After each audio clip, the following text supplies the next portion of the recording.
Shalom, salam sejahtera bagi kita semua. Pada kesempatan kali ini, saya akan memberikan materi yaitu tentang hardware dan software. Saya akan membahas tentang hardware terlebih dahulu. Hardware atau yang dikenal sebagai perangkat keras adalah komponen-komponen fisik yang membentuk satu kesatuan sistem personal komputer atau bisa disebut PC. Perangkat keras komputer dapat dibagi menjadi 4 bagian, yaitu perangkat input, perangkat output, perangkat pemproses, dan perangkat penyimpanan atau memori. Apa itu perangkat input? Perangkat input adalah peralatan yang menerjemahkan data yang dapat dibaca manusia menjadi data yang dapat memahami dan memproses oleh komputer.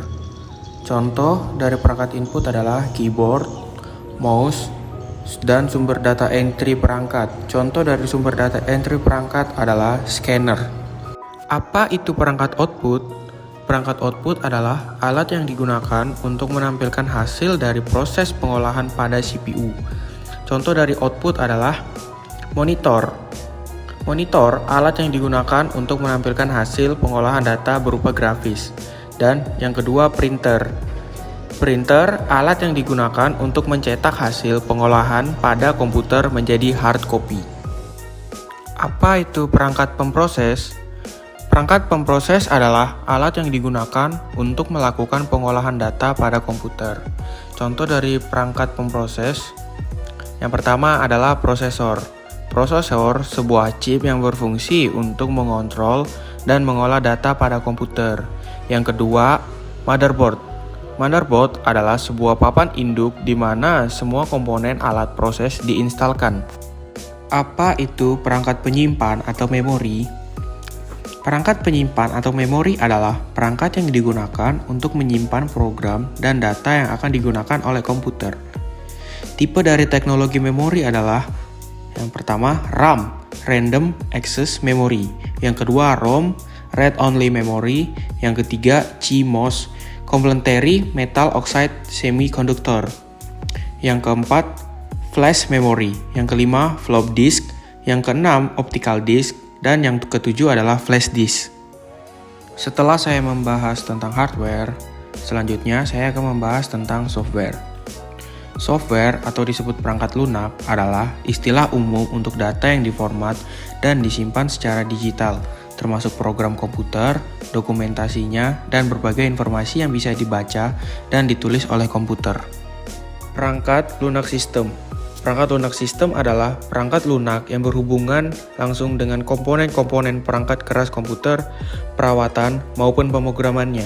Perangkat lunak sistem meliputi sistem operasi, bahasa pemrograman, dan program utility. Perangkat lunak aplikasi. Perangkat lunak aplikasi atau program aplikasi merupakan program khusus yang digunakan untuk aplikasi bidang tertentu. Program ini sangat membantu kita dalam menyelesaikan permasalahan khusus. Banyak program aplikasi yang udah beredar, antara lain contohnya adalah yang pertama adalah program aplikasi pengolah kata. Contoh program pengolah kata adalah Microsoft Word, WordPerfect, Adobe PageMaker, and CWriter. Yang kedua adalah program aplikasi pengolah angka. Contoh program aplikasi pengolah angka antara lain OpenOffice, Microsoft Excel, and Lotus 123. Yang ketiga adalah program aplikasi pengolah presentasi. Contoh program aplikasi pengolah presentasi antara lain Microsoft PowerPoint, OpenOffice Impress, dan Macromedia Autoware. Yang keempat adalah program aplikasi pengolah data. Contohnya program aplikasi pengolah data antara lain Microsoft Access, DBase, Fox Pro, MySQL, dan SQL Server. Yang kelima adalah program aplikasi pengolah grafis. Contoh program aplikasi pengolah grafis antara lain CorelDRAW, Photoshop, dan Adobe Illustrator. Dan yang terakhir adalah program aplikasi multimedia. Contoh program aplikasi multimedia antara lain Winamp, Windows Media Player, dan FLV Player. Sekian dari materi saya tentang hardware dan software. Saya akhiri, shalom, salam sejahtera bagi kita semua.